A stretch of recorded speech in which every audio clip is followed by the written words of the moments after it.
दोस्तों, सिनेमा घरों में बवाल मचाने वाली आदि पुरुष फिल्म तो अब तक आप लोगों ने देख ही ली होगी, और अगर नहीं देखी है तो उसके बारे में सुनकर ही आपको समझ में आ गया होगा कि इस फिल्म को देखने से लाख गुना अच्छा है रामानंद सागर जी की रामायण को एक बार फिर से देख लिया जाए। कम से कम भाई समय का सही इस्तेमाल तो होगा।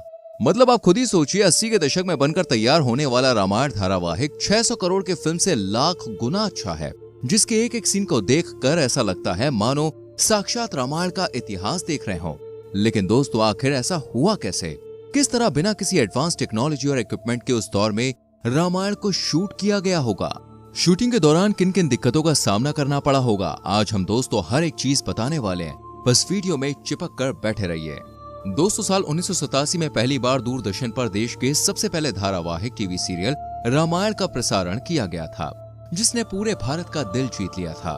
उस समय रामायण का इतना ज्यादा क्रेज था कि लोग राम का किरदार निभाने वाले अरुण गोविल साहब और माता सीता की भूमिका निभाने वाली दीपिका जी को सचमुच ईश्वर मानने लगे थे। टीवी पर जैसे ही ये धारावाहिक आता था, लोग आरती की थाली लेकर बैठ जाते थे, और जिस कमरे में टीवी रखी रहती थी वहां पर कोई भी गंदगी नहीं होती थी। लोग अपनी चप्पलें बाहर उतार देते थे। ऐसे में आप समझ सकते हैं कि इस धारावाहिक ने किस तरह लोगों के दिलों में अपनी जगह बनाई और रामायण के इतिहास को जीवित कर दिया। लेकिन दोस्तों, बहुत ही कम लोग ये बात जानते हैं कि सूचना और प्रसारण मंत्रालय द्वारा रामायण को कई बार रिजेक्ट किया गया था। इस धारावाहिक को प्रस्तुत करने के लिए रामानंद सागर जी ने न जाने कितनी बार सरकारी दफ्तरों के चक्कर काटे, तब जाकर कहीं रामायण को टीवी पर प्रस्तुत करने की इजाजत मिली थी। जिसके लिए सबसे पहले तो रामानंद सागर जी ने रामायण का एक सैंपल एपिसोड सूचना प्रसारण मंत्रालय के अधिकारियों को दिखाया था, और तभी से रिजेक्ट कर दिया गया। क्योंकि दोस्तों, उस एपिसोड में माता सीता ने कट स्लीव्स पहनी हुई थी, और सरकारी अधिकारियों को यह बात रास नहीं आई, और साथ ही उन्होंने कुछ और बदलाव के बारे में भी बताया। जिसके बाद रामानंद सागर जी ने दूसरा एपिसोड तैयार किया और उसे दिखाया गया, लेकिन वो भी रिजेक्ट हो गया। बट दोस्तों, रामानंद सागर साहब ने हार नहीं मानी और तीसरा सैंपल एपिसोड तैयार किया, पर इत्तेफाक से बदकिस्मती के चलते वो भी रिजेक्ट हो गया। असल में ये पहली बार था जब देश में कोई धार्मिक सीरियल तैयार किया जा रहा था, जिसका प्रसारण नेशनल टीवी पर होना था। इसलिए उसकी एक एक बारीकियों की जांच करना बहुत जरूरी था, ताकि कोई भी कमी न रह जाए, वरना अगर कोई ऊंच नीच हो गई तो लोगों की धार्मिक भावनाओं को ठेस पहुंचेगी। ठीक वैसे ही जैसे इस वक्त आदि पुरुष को देखकर लोगों की भावनाओं को ठेस पहुंच रही है। रामानंद सागर जी ने अपने एक इंटरव्यू में ये बात कही थी कि सूचना प्रसारण मंत्रालय के चक्कर काट काट के उनके कई जोड़ी जूते चप्पल खिस गए थे। लेकिन 2 साल की कड़ी मेहनत के बाद आखिर रामानंद सागर जी ने मंजूरी ले ली और फिर इसे दूरदर्शन पर प्रसारित किया गया। और जब यह प्रसारित हुआ तो इसने इतिहास बदल के रख दिया। बिना किसी एडवांस कैमरा और वीएफएक्स टेक्नोलॉजी के इस धारावाहिक को दोस्तों इतनी बारीकी के साथ बनाया गया कि आज भी ये बड़ी बड़ी हॉलीवुड फिल्मों को भी फेल करते। और इसकी शूटिंग के दिनों के किस्से तो भाई पूछिए ही मत। असल में रामायण की शूटिंग के लिए सही लोकेशन ढूंढने में काफी दिक्कतें हुई। रामानंद सागर जी एक ऐसी जगह चाहते थे जहां पहाड़, नदी, समुंदर और पेड़ पौधे सब कुछ आसपास ही हो, और ये सब मुंबई में मिल पाना बहुत मुश्किल था। ऊपर से रामायण में काफी किरदार भी शामिल थे। कई जगहों को ढूंढने के बावजूद रामानंद सागर जी को शूटिंग की सही लोकेशन नहीं मिल पा रही थी। तब जाकर उनके एक परिचित हरि भाई ने उन्हें गुजरात में मौजूद एक बेहतरीन जगह के बारे में बताया, और ये जगह कोई और नहीं बल्कि दोस्तों उमरगांव थी, जहां रामायण की शूटिंग हुई। दोस्तों, रामायण धारावाहिक में काम करने वाले हर एक किरदार को लोगों का बहुत प्यार मिला, और सबसे ज्यादा लोकप्रियता अरुण गोविल जी को राम के किरदार में मिली।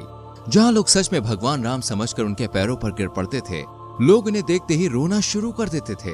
और आप ये जानकर हैरत में पड़ जाएंगे कि इस किरदार के लिए पहले अरुण गोविल साहब को रिजेक्ट कर दिया गया था, लेकिन बाद में इनकी प्यारी सी मुस्कान को देखकर इन्हें ये रोल दिया गया और इन्होंने अपने किरदार को बखूबी निभाया। रामायण की शूटिंग के दिनों का एक बहुत ही दोस्तों बेहतरीन किस्सा है, जब राम जी के किरदार में उन्हें भरत द्वारा ये सूचना मिलती है कि राजा दशरथ नहीं रहे।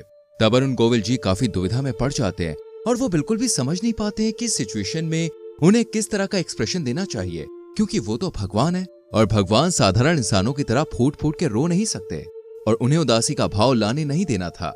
और यही सीन उनके लिए रामायण का सबसे ज्यादा चैलेंजिंग सीन बन गया था। लेकिन फिर बाद में उन्होंने इस सीन को बड़े ही बेहतरीन तरीके से पूरा किया।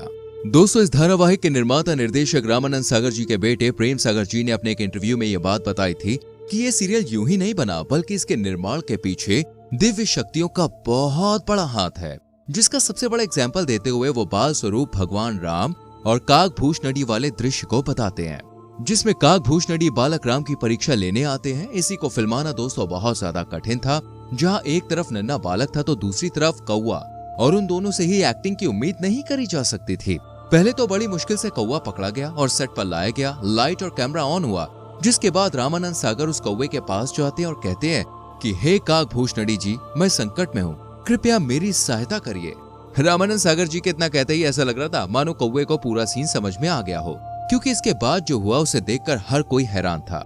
जहाँ एक मंझा हुआ कलाकार जिस तरह काम करता है, ठीक कौवे ने भी वैसा ही किया। रामानंद सागर जी जब कौवे से कहते हैं कि बच्चे को देखो, तो वो तुरंत ही देखता है। कहते हैं रोटी लो, तो वो रोटी लेने लगता है। वो कौवा बच्चे के साथ इस तरह से खेल रहा था मानो कोई पालतू हो। उस कौवे की कलाकारी देखकर ऐसा लग रहा था मानो स्वयं भगवान उससे ये सारी चीजें करवा रहे हों। और जब सीन पूरा हुआ तो लाइट ऑफ होते ही अचानक से कौवा उड़कर कहीं गायब हो गया। इतना ही नहीं दोस्तों, रामायण की शूटिंग के दौरान इससे भी बड़े बड़े चमत्कार देखने को मिले, जो ये बताते हैं कि ये धारावाहिक बिल्कुल भी साधारण नहीं है। और दोस्तों, रामायण में हनुमान जी का किरदार निभाने वाले दारा सिंह जी को भला कौन भूल सकता है, जिन्होंने हनुमान जी का किरदार निभाकर ये दिखा दिया कि अगर हनुमान जी कहीं होंगे तो बिल्कुल ऐसे ही दिखते होंगे। पर बहुत ही कम लोग ये बात जानते हैं कि जब दारा सिंह जी को रामानंद सागर जी ने ये रोल ऑफर किया था तो उन्होंने पहले इस रोल को करने से मना कर दिया था कि नहीं देखो, मैं नहीं कर पाऊंगा, क्योंकि तब तक दारा सिंह जी की उम्र करीब 60 के आसपास थी और वो इतनी ज्यादा उम्र में इतने महत्वपूर्ण रोल को निभाना नहीं चाहते थे। दारा सिंह जी को लगता था कि अगर उनकी उम्र की वजह से कोई गलती हो गई तो धारावाहिक के लिए ये बिल्कुल भी सही नहीं होगा। लेकिन रामानंद सागर जी इस रोल के लिए दारा सिंह को ही लेना चाहते थे, इसलिए जब उन्होंने जिद करी तो वो मान गए और इस रोल को निभाकर उन्होंने इस किरदार में जान फूंक दी। इतना ही नहीं दोस्तों, दारा सिंह एक पहलवान होने के नाते नॉनवेज खाते थे, लेकिन जब उन्होंने ये रोल किया ना तो अपनी श्रद्धा से उन्होंने चिकन मटन खाना छोड़ दिया। और सिर्फ इतना ही नहीं, दारा सिंह जी के साथ साथ इस धारावाहिक में जितने भी लोग काम कर रहे थे, सभी किरदारों ने शराब, सिगरेट, मांस, मच्छी सब कुछ त्याग दिया। जब तक वो इसमें काम करते रहे तब तक उन्होंने किसी भी गलत चीज को हाथ नहीं लगाया। रामायण का प्रसारण दूरदर्शन पर साल 1987 और 1988 के बीच हुआ था। इस टीवी सीरियल को कुल 78 एपिसोड्स में तैयार किया गया था और जब इस पूरे धारावाहिक की शूटिंग हुई तो सभी कलाकार उमरगांव में ही रहते थे। रामायण में लक्ष्मण जी का किरदार निभाने वाले सुनील नहरी ने अपने एक इंटरव्यू में ये बात बताई कि जब रामायण की शूटिंग शुरू होती थी तो कई सारे कलाकार पानी पीना तक छोड़ देते थे और वो 5 घंटों तक पानी नहीं पीते थे। ऐसा इसलिए होता था क्योंकि उस समय आज जितनी फैसिलिटीज नहीं थी। शूटिंग के दौरान वॉशरूम की काफी प्रॉब्लम थी, इसलिए सभी कलाकार पानी तक नहीं पीते थे और लगातार काम करते रहते। माता सीता का किरदार निभाने वाली दोस्तों दीपिका जी के अनुसार एक महिला होने के नाते उन्हें शूटिंग के समय में काफी दिक्कतें हुआ करती थी, क्योंकि कोई भी सुविधा नहीं थी, पर फिर भी वो बिना रुके काम करती रहती। दीपिका जी का कहना है कि रामानंद सागर जी को परफेक्शन पसंद था। वो हर एक चीज में बिल्कुल परफेक्शन चाहते थे, हर एक चीज को बहुत अच्छे से करते थे। उन्हें कोई भी कमी अच्छी नहीं लगती थी, इसलिए वो रात के 2-3 बजे तक शूटिंग किया करते थे। तो फ्रेंड्स, अब आपको समझ में आ गया होगा कि रामायण धारावाहिक को शूट करते समय किन किन दिक्कतों का सामना करना पड़ा, लेकिन फिर भी ये इतना आइकॉनिक बन गया कि क्या ही कहें। आपका इस बारे में क्या ख्याल है, कमेंट करके जरूर बताइए। वीडियो को लाइक और शेयर करें और आने वाली वीडियोस को देखने के लिए चैनल को सब्सक्राइब करके बेल आइकन प्रेस करें, जिससे आने वाली वीडियोस मिस ना हो। मिलते हैं अगली वीडियो में। Till then, bye bye, take care.